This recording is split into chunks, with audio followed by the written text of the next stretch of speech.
Charli, Dixie, so good to see you both. Welcome to the show. Thank you. I mean, 3 seasons of the D'Amelio show. I mean, Dixie, is it like hitting you that there's 3 seasons, or does it feel like it was just yesterday that you were planning the first season?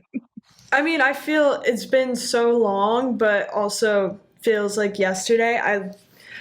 I see like clips from the other seasons, like, oh my God, can't believe I even looked like that. I just feel I've grown up a lot, even since we filmed this season. I'm like, oh, I'm a whole different person. But it is cool to watch, and it's going to be cool to look back on when we're older. Absolutely. Charli, every season I feel like of the D'Amelio show has different things that kind of focuses and highlights on storyline wise. There's always a lot kind of going on. What was one thing for season 3, whether it was theme wise or, topic wise, that you were hoping was going to focus on more that maybe didn't touch on that much in season 1 and season 2 of the D'Amelio show? Maybe like the actual show of Dancing with the Stars rather than what happened behind the scenes. I feel like that was such a big part of my life for so long, and I got so much out of it. I wish we kind of focused more on all of the positive things that came out of that, and all of the relationships that were and friendships that were made throughout that show. Yeah, absolutely. Dixie, it's interesting. It was a big year for you and your sister, specifically, a lot of events, a lot of traveling. Was there one event that you were like really happy to see part of season 3 specifically that you were like, yes, like this brings back a lot of amazing memories?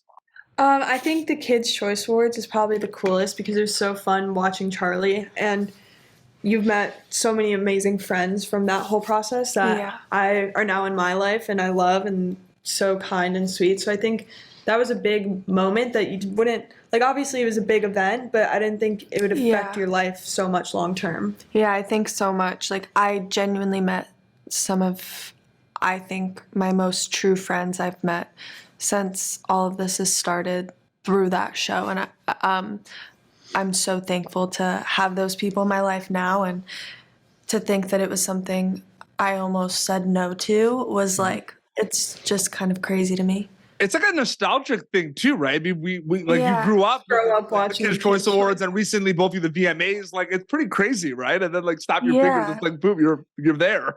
And I mean, you get like an offer like that you're like, I've never hosted before. I know this show is such a huge deal. They're putting this in my hands. Like, I don't think I'm prepared enough as a person to do something like this. But then to see how amazing the show turned out and the ratings and everything, it's really cool to see it all come together. And Dixie, I want to ask you this, and Charli, I want to also ask you it as well. But the D'Amelio show does a really good job, in my opinion, of showing that there's a lot, like, both of you wear many hats. You're doing a lot of things. There's a lot of ventures. You're creating a lot of different content. I'm sure you can plan as much as you can in terms of, I want to do a lot of different things. But a lot of it, Dixie, did it just happen that all of a sudden you're making content, you were making music, you had ventures, or like, was there some planning with Charli, like talking about the fact that you want to do a lot of different things? Like, I'm curious about that.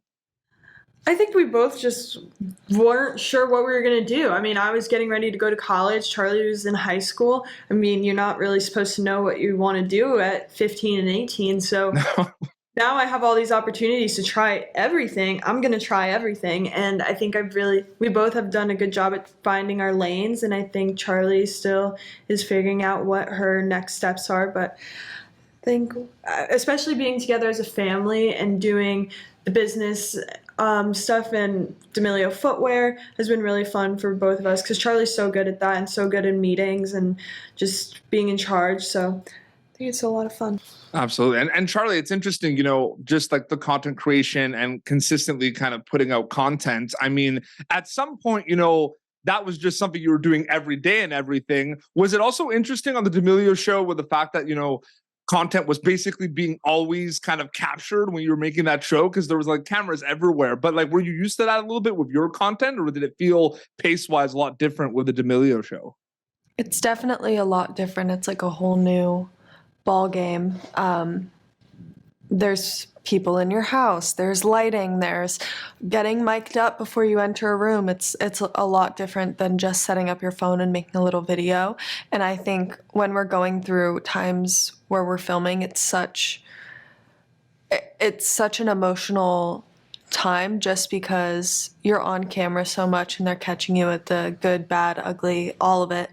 And I think it's definitely like after you're done filming and you go back to like normal life, it's definitely very different. Yeah, absolutely. And season 3 of the D'Amelio Show is premiering on Hulu September 20th, 2 episodes every week. Charli, Dixie, so great chatting with you both. Thank you so much for your time. Thank you Thank so much. you. So nice to meet you. Yeah, Nice to meet you too. Thank you for tuning in to Popternative. Make sure to check out our past episodes of Popternative on YouTube. This has been an Autograph Communications production.